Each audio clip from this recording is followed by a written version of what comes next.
नमस्कार दोस्तों। आज हम एक भक्त के मतलब अंदर की भावनाओं को ऐसे व्यक्त करते हैं कि जब राम जी उनके सामने या उनके घर पे जब आएंगे तो वो क्या क्या करेंगे राम जी के लिए।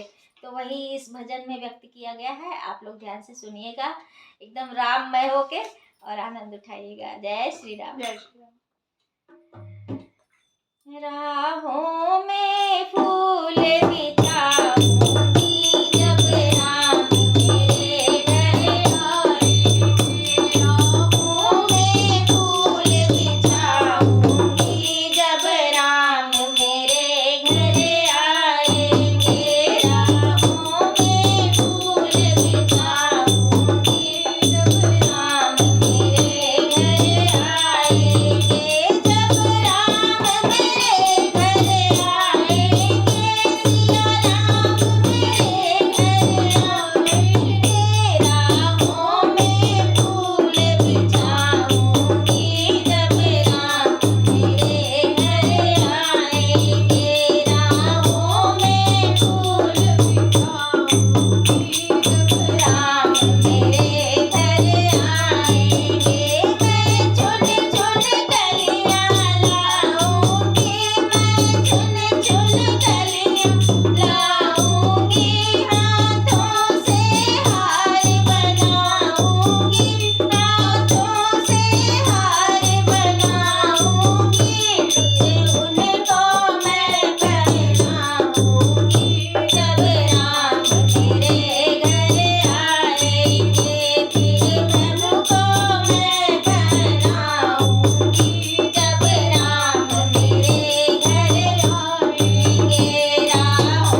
समझिएगा मेरे भाव हैं।